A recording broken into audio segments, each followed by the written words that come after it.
연결하느라고 좀 늦었네요.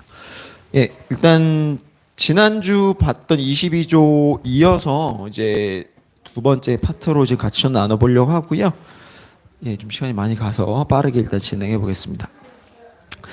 일단 지난주 우리가 이제 칭의에 대해서 배우면서 칭의가 결국은 이제 오직 믿음으로만 가능했던 부분으로 일단은 저희가 결론을 내렸죠. 그래서 믿음으로 가능한 부분인데, 그럼 그 믿음이 뭐냐라는 부분에 있어서 사실 좀 믿음에 대해서 우리가 많이 오해는 아니지만, 그러니까 좀 정확히 이해를 잘 못하고 있는 부분이 어느 정도 있는 것 같아서 그 부분을 조금 더 같이 나눠 보도록 할게요. 그래서 일단 믿음이라고 했을 때 믿음의 주체가 있어요. 그러니까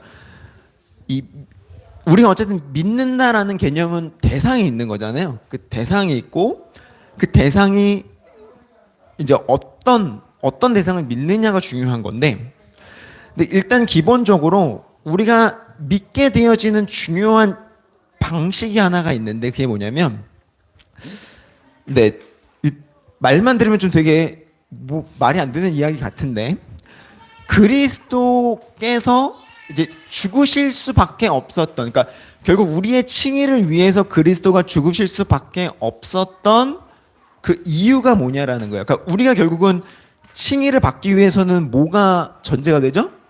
속죄가 전제가 돼야 되잖아요.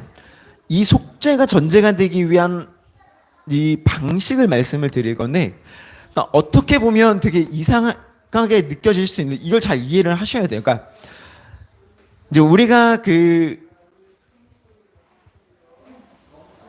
역사적으로 과거부터 지금까지도 마찬가지지만 계속해서 이 기독교의 이 속죄, 그리스도의 속죄를 설명하는 데 있어서 가장, 그러니까 특히 믿지 않는 사람들이 가장 주장하는 바가 뭐냐면 도덕적 영향 이론이라는 이야기를 해요. 이게 무슨 말이냐? 그러니까 황금률과 같이, 그러니까 예수 그리스도의 죽음을 어떤 인류애적인 차원에서 자신을 희생을 해서 다른 사람을 살리는 이런 방식으로 예수 그리스도의 죽음을 이야기를 해요. 그러니까 이걸 잘 이해를 하셔야 돼요. 그러니까 예수님께서 우리를 위하여 죽으신 건 맞는데, 이걸 어떤 숭고한 도덕적인 의무를 가진 어떤 행위로 이해를 한다는 말이에요. 근데 예수님의 죽음은 그런 게 아니에요. 예수님의 죽음이 뭐냐면, 예수님은 우리를 위해서 죽으신 건데, 이 위하여라는 말은 어원을 따져보면 대신하다라는 거예요.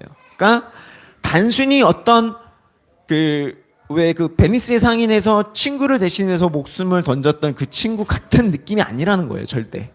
그러니까 우리를 대신해서라는 건 뭐예요? 우리의 위치를 대체했다라는 거예요. 그러니까 죄인인 우리의 위치를 대체하신 거예요. 이건 무슨 말이냐면 예수님이 죄가 있게 되셨단 말이에요. 이해가 되세요? 자, 다시 설명 드릴게요. 예수님이 어떤 숭고한 어떤 의무를 가지고 우리를 대신 하나님의 명령을 따라서 우리를 위해 죽어주신 게 아니라 우리의 죄인된 자리를 대체하셔서 죽으셨다고요. 그래야 죄가 해결되는 거예요. 그러니까 그냥 단순히 하나님이 예수님을 보내서 네가 인간들을 대신해 죽어라고 하는 게 아니에요. 그러니까 이스라엘 백성들이 그 속죄 일에 그 염소에게 죄를 전가했다 그랬잖아요. 그 염소는 우리를 대체하는 거예요. 우리의 죄를 대체해서 그 염소가 광야로 보내서 죽는 거거든요. 동일한 거예요. 그러니까 예수님께 우리의 죄가 전가되어서 예수님이 죄가 있는 상태가 되었다고요. 그러니까 예수님이 죄인이라는 뜻이 아니에요, 절대. 예수님이 죄가 있는 상태가 되어서 죄인인 인간의 위치에서 죽으신 거예요. 이게 중요해요. 이걸 잘 이해를 하셔야 돼요. 그래서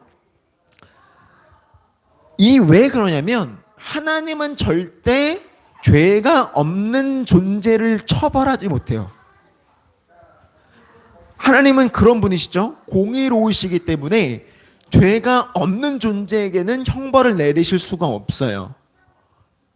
그렇기 때문에 공의로우신 하나님이 예수 그리스도께서 죽음이라는 형벌을 받게 하시기 위해서는 아까 말씀드렸듯이 예수 그리스도가 우리의 죄책을 전가받으심으로, 이해가 되세요? 예수 그리스도께서 우리와 같은, 우리와 하나가 되심으로 우리의 죄를 모두 그분께서 대신 짊어지게 되셨다라는 거예요. 그러니까 그냥 단순히 저들이 죽을 수밖에 없는데 너의 핏값을 대신 내가 아니라 그 위치에 네가 대체되어 들어가서 그 핏값을 너 스스로가 죄책을 가지고 지고 그 일을 해결하라고 예수님을 이 땅 가운데 보내셨다고요. 이해가 되세요? 이 예수님을 믿는 거예요. 이 예수님을. 그냥 단순히 하나님이셔서, 그냥 단순히 어떤 도덕적인 매우 뛰어난 어떤 능력을 가지고 계셔서 그분이 이 땅 가운데 우리를 대신에 십자가를 지셔서 이게 아니라 나의 죄를 실질적으로 대신 짊어지심으로 나의 대체제로서, 인간의 대체제로서 죽으심으로 말미암아 그 죄를 도말하신 그 예수 그리스도를 믿는 거라고요. 이게 우리의 믿음의 주체가 되는 거예요. 그래서 이런 이유로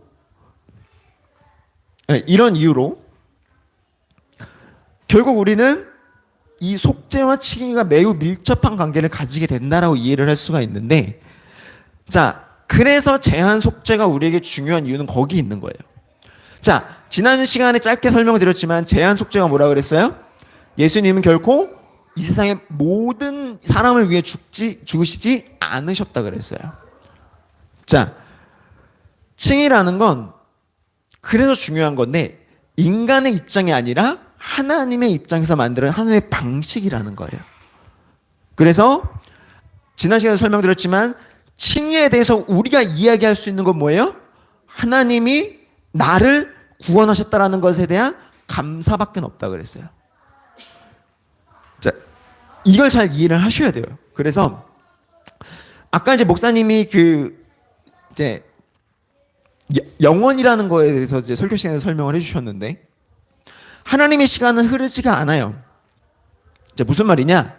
하나님은 우리가 바라보는 이 시간의 흐름, 초와 분과 시간이 흐르는 이 시간의 흐름 가운데 매여 있지 않으시다고요. 아까 말씀드렸죠. 초월에 있는 분이시라고. 하나님의 입장에서 우리가 말하는 그 태초부터 종말의 모든 시간은 하나예요. 네.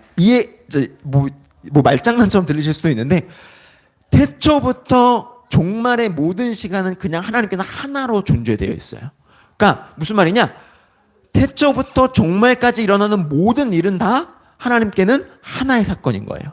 그러니까 그 안에 있는 모든 사건은 이미 예정되어 있다라는 거예요. 이게 중요해요. 왜 이게 중요하냐?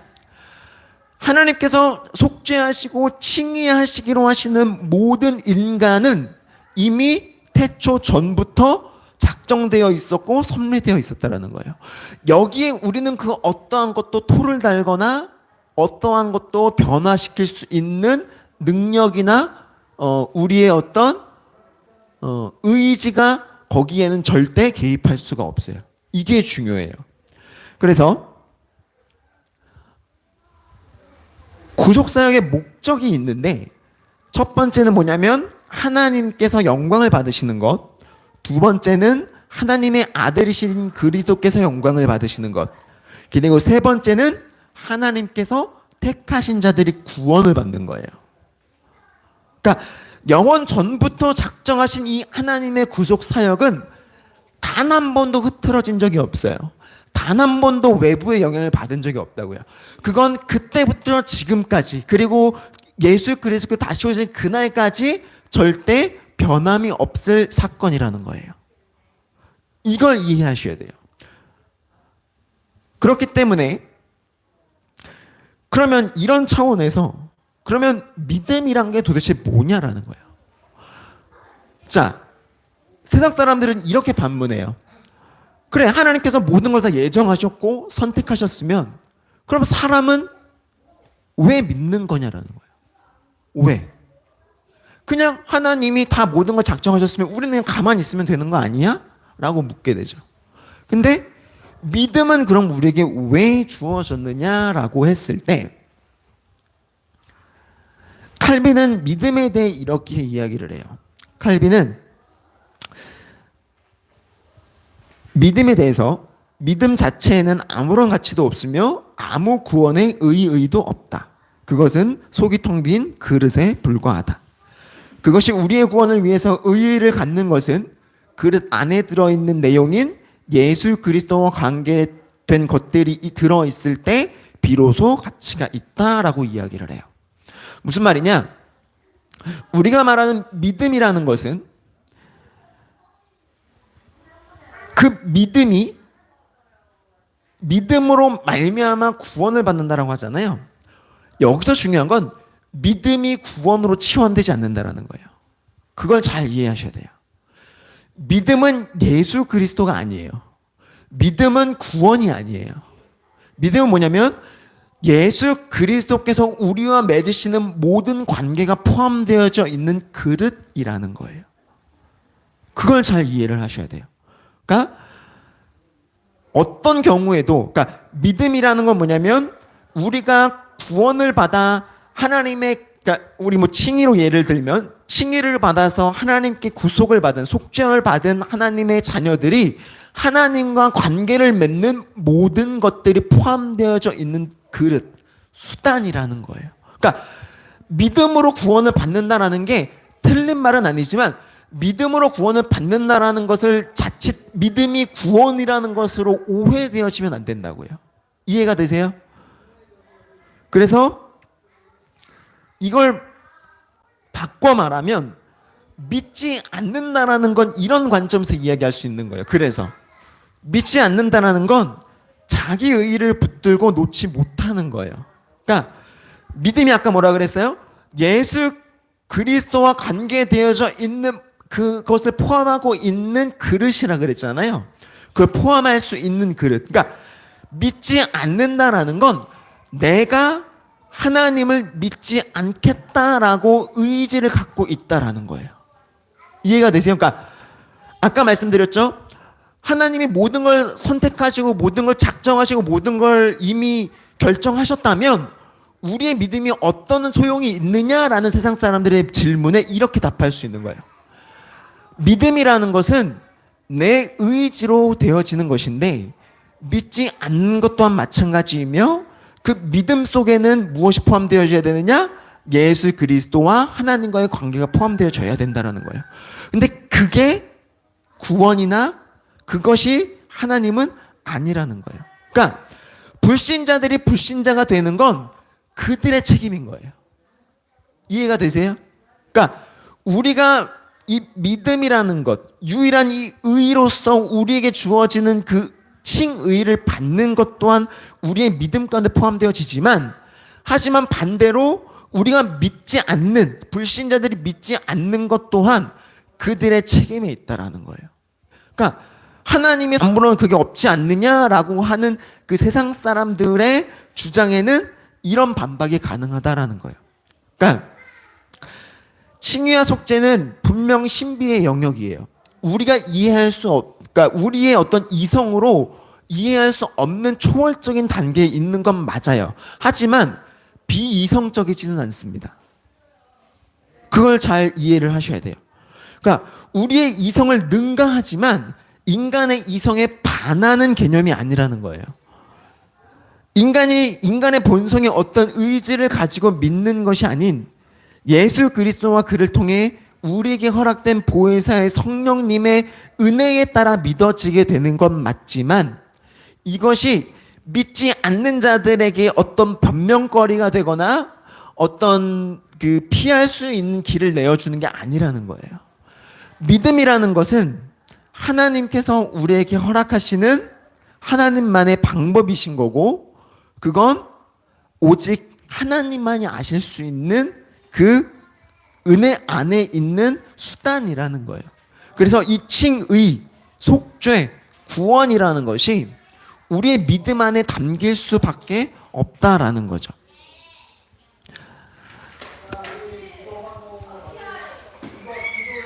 네, 뭐 무슨 말인지, 네, 이게 무슨 말이야라는 표정이시기는 한데, 뭐 그 부분을 제가 다 설명드릴 수는 없어요.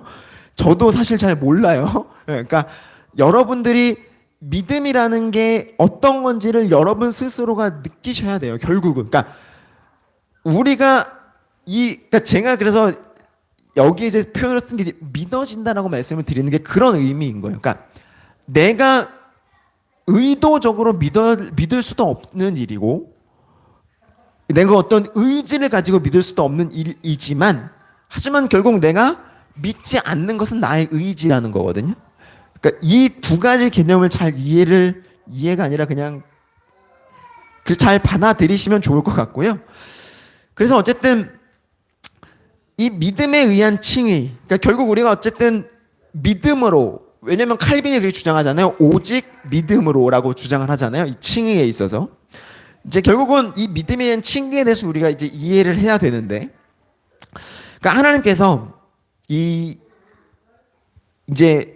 아까 이제 목사님도 잠깐 설명해 주셨지만, 하나님 앞에서 우리는 이제 심판을 받게 되죠. 근데 우리는 누가 있다라 그랬어요? 예수 그리스도라는 변호사가 있다 그랬잖아요. 그러니까 하나님께서 이제 이 사탄의 고소를 무효하게 하신 방법이 뭐냐라고 하면, 자 보시면 이제 제일 위에 보면 누가 계세요? 하나님이 계시죠. 심판주 하나님. 그리고 죄인인 내가 있어요. 양심인으로서의 이제 나를 스스로 이제 물론 이제 사탄이 우리를 고소를 하지만 이제 그 피의자인 우리가 있죠. 자, 그 앞에서 우리는 어떤 존재냐? 하나님 앞에서 우리는 어떤 존재냐라고 했을 때 첫 번째는 계명을 거슬러 범죄하는 존재예요. 네. 범죄를 했었죠. 자, 두 번째는 뭐예요? 계명을 지킬 수가 없는 존재예요. 그리고 세 번째는 뭐예요? 끊임없이 우리는 악을 향해 나아가는 존재라는 거예요. 자, 아담의 범죄로 인해 우리는 죄인이 되었죠. 그리고 우리는 또한 우리 스스로가 계속해서 그 범죄함 가운데 묶여져 있기 때문에 계명을 지킬 만한 힘이 없어요. 그리고 앞으로도 우리는 계명을 지킬 만한 의지가 없는 존재라는 거예요. 원래는 우린 그런 존재라고요. 근데 그걸 어떻게 하는 거예요?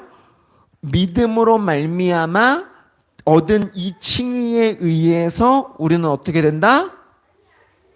완전하신 그리스도께서 나를 위해 죄를 대신 짊어지시고 사하심으로 우리의 죄를 없애주셨죠. 그리고 어떻게 해요? 그리스도께서는 은혜로 나를 위하여 의를 획득해 주셨다는 거예요. 그러므로 두 번째 문제가 해결이 되죠. 그리고 세 번째로 하나님은 그리스도의 거룩으로 나의 계속되는 타락을 덮으시기를 기뻐하신다라는 거예요. 그러니까 완전한 그리스도의 거룩이 나에게 덧입혀짐으로 세 번째 문제까지 해결이 된다라는 거예요. 그래서 참된 믿음이란 게 뭐냐? 참된 믿음이란 게 뭐냐라고 했을 때, 자, 이게 아까 방금 말씀드렸던 내용들이고요. 그래서 참된 믿음이라는 게 무엇이냐? 결국 믿음이란 죄인인 나와 그리스도의 공로를 연결시키는 연결고리가 되는 거예요. 뭐 아까는 이제 그릇이라고 이제 칼빈은 설명을 했고, 그래서 믿음은 그리스도의 공로가 나의 것이 되게 하는 방편이라는 거예요. 그러니까 바울이 고백하는 것처럼 어떠한 율법적 행위도 우리를 구원할 수 없었는데 오직 예수 그리스도로 말미암아 믿어진 믿음으로만 우리가 구원이 가능하게 되었다라는 거죠. 그래서 믿음은 우리에게 구속의 적용이 우리에게 달려있지 않고 예수님께서만 이룰 수 있는 것이며 자신의 구원을 위해 아무것도 할 수 없다는 것을 깨닫는 위로를 준다는 거예요. 왜요? 왜 이게 위로가 돼요? 구원이 나에게 달려있지 않기 때문에. 왜? 나는 끊임없이 좌절하고 넘어지고 부서지고 죄 가운데로 달려가는 그런 존재고, 이게 하나님의 거룩함을 지키기를 원하지 않는 존재인데, 그런데 어떻게 되는 거예요? 예수 그리스도가 나를 대신에 그걸 완성하셨다고요. 그래서 이게 우리의 위로가 되는 거예요. 내가 하는 것이 아닌 예수 그리스도가 하는 것이기 때문에. 그래서 결국 참된 믿음이란 게 무엇이냐? 참된 믿음은 내가 확실한 지식으로서 하나님께서 말씀에서 우리에게 계시하신 모든 것을 진리로 받아들이는 것이 참된 믿음이라는 거예요. 죄의 용서와 영원한 의로움과 구원을 순전히 무엇으로? 은혜로, 오직 그리스도의 공로로 주신다는 확고한 것이 바로 이 확고한 확신이 바로 믿음이라는 거예요. 그래서 구원이라는 건 오직 믿음으로만 되는 거죠. 자, 앞에 표를 보시면 자, 세 가지 명제가 있죠. 그리스도의 사역, 나의 믿음, 나의 구원. 자, A박스와 B박스에 어떤 기호를 넣으면 기호가 성립이 될까요?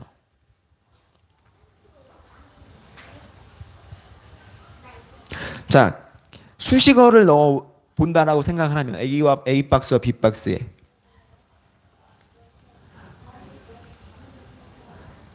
자, A에는 플러스를 보통 넣고 B에는 등호를 넣으면 성립이 된다고 우리는 생각하기가 쉽죠.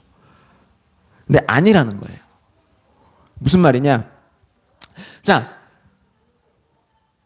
그리스도의 사역과 나의 구원은 그냥 일치하는 거예요. 그 안에 나의 믿음. 자, 저기서 나의 믿음이라고 말을 하는 게 뭐냐면 그러니까 아까 말했던 참된 믿음은 하나님 예수 그리스도만이 오직 우리의 구원이 되신다는 사실이잖아요. 근데 저기서 말하는 나의 믿음이라는 건 그러니까 어떤 내가 예수 그리스도를 믿어야만 저 등호가 그 수식이 성립되는 것과 같이 되어버리는 거예요. 그러니까 이게 알미니안들이 이제 오해하는 가장 실수하는 중요한 내용인데, 자, 우리가 저번에 그 제한 속죄에 대해서 이야기하면서 보편 속죄에 대해서 말씀을 드렸잖아요.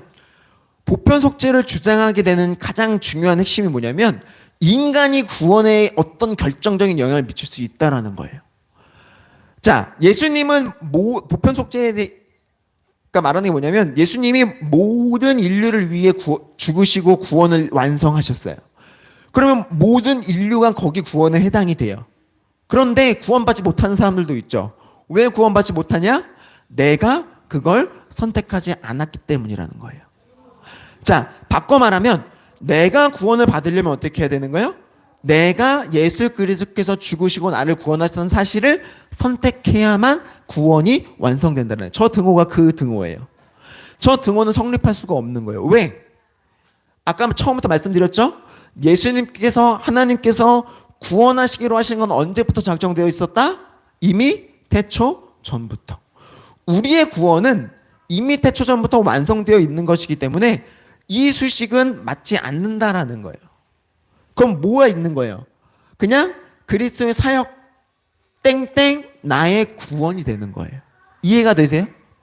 이미 그리스도께서는 나를 구원하시기로, 구원받는 자라면 나를 구원하시기로 작정하셨기 때문에 이미 그분의 사역만으로 나는 구원을 받게 되는 거예요. 거기에는 나의 어떤 의지, 나의 어떠한 생각, 나의 어떠한 선택도 포함이 될 수 없다라는 거예요. 그리스도의 사역에 뭐가 포함이 되어 있나요? 그러면 그 안에 나의 믿음이 포함되어 있는 거예요. 그렇게 이해를 하셔야 돼요. 이런 부분에서 이제 믿음이라는 건 결국은 중생의 표징으로서 주어진다라는 거예요. 무슨 말이냐? 우리 목사님이 늘 주장하시는 게 있죠. 늘 설교 때마다 빙과 두잉. 오늘도 말씀을 하신 거죠. 내 존재가 어떤 것을 안다면 뭐가 동반돼야 되는 거예요? 내 행위도 동반돼야 되는 거예요. 내가 내가 그리스도인이라면 그리스도인 다움이 나의 삶에 묻어나야 하는 거예요.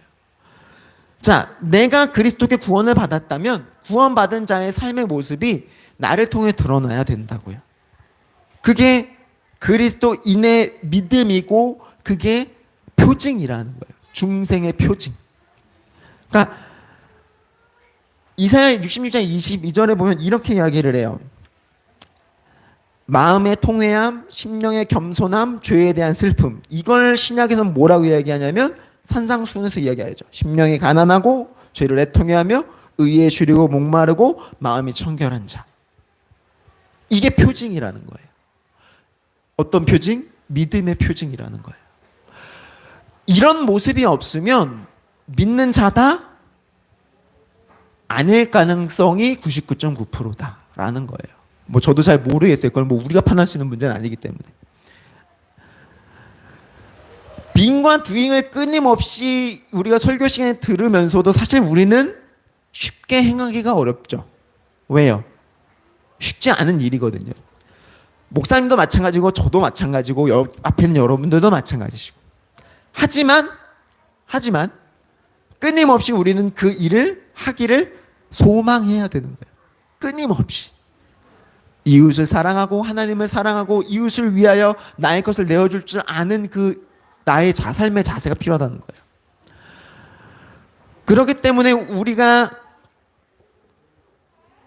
붙들 수 있는 것, 오늘 너무 말씀이 참 또 오늘 이 가르침과 너무 잘 맞아떨어지는 게 결국 모세가 하나님 앞에 나의 삶이 하나님의 자녀다운 삶답게 나를 기쁘게 해주세요라고 아주 말도 안 되는 터무니없는 그 당돌함으로 고백할 수 있었던 이유가 뭐라 그랬어요? 하나님이 우리에게 하신 언약 때문이라 그랬잖아요. 우리의 믿음의 반영이 거기 있다라는 거예요. 무엇에? 언약 속에. 하나님께서 하신 그 약속, 하나님께서 우리에게 주시는 그 놀라운 이 말씀이 우리의 삶에 반영되어 있어야 된다라는 거예요. 끊임없이 하나님을 향하여서 우리가 하나님 아버지의 자녀답게 살게 해달라고 고백할 수 있는 이유가 거기 있는 거예요. 나는 늘 매일 삶 속에서 좌절하고 넘어지고 죄밖에 모르는 것 같아 보이는 삶을 살아가지만 근데 매일 이렇게 뻔뻔하게 돌아와서 하늘 앞에 무릎 꿇고 기도할 수 있고 찬양할 수 있고 말씀을 들을 수 있는 이유가 무엇이냐? 하나님께서 우리에게 약속하셨기 때문이라는 거예요. 청교도들에게 있어서 믿음은 그 믿음의 확신이라는 것과 감각의 확신이라는 걸 갖고 있다라고 하거든요. 믿음의 확신이라는 건 뭐냐면 복음 안에, 언약 안에 있는 그리스도를 바라보는 것이고 감각의 확신이라는 게 뭐냐면 그 그리스도를 믿는 것들의 증거를 내 삶에서 찾아내는 거예요. 여러분의 삶 속에도 그게 있어야 된다는 거예요. 끊임없이 하나님께서 하신 그 언약의 그 믿음의 약속들 속에 내가 얼마나 나의 삶 가운데 그것이 드러나고 있는가, 나의 삶 가운데 얼마나 그 감각들이 나를 일깨워서 내가 하나님의 말씀대로 살아가고 있는가를 끊임없이 되새기는 게 믿음이라는 거예요. 우리는 살아가는 모든 순간순간마다 흔들리게 되죠. 하지만 진짜 그리스도인이라면 하나님께서 나를 구원하시기로 태초부터 작정하셔서 지금 이 순간 이 자리까지 여러분들을 부르셔서 함께 이렇게 하나님의 말씀을 듣게 하시는 이 놀라운 시간 가운데 부르셨다라는 그 사실을 어느 순간 어느 자리에서도 잊지 않고 그것이 여러분들의 삶의 원동력이 되어야 된다는 거예요. 때론 죽을 것 같이 좌절할 수밖에 없는 순간에, 때론 내가 정말 벌레보다 못한 것 같다라고 느껴지는 그 순간 속에서도 내가 하나님의 자녀이며 언약을 받은 하나님의 백성이라는 사실이 여러분들의 마음 가운데 깊이 심겨져 있어야 된다는 사실이에요. 이게 믿음이고 이게 칭의라는 거예요. 여러분들이 할 수도 없는 일이고 여러분들이 이룬 것도 아니에요. 오직 예수 그리스도께서 태초전부터 우리에게 은혜로 주신 일이라는 사실을 믿음으로, 믿어지심으로 오직 이 사실을 가지고 여러분들의 구원의 감격함을 살아가며 여러분들이 두잉으로 이걸 드러낼 줄 아는 그런 그리스도인이 되었으면 좋겠습니다. 수고하셨습니다.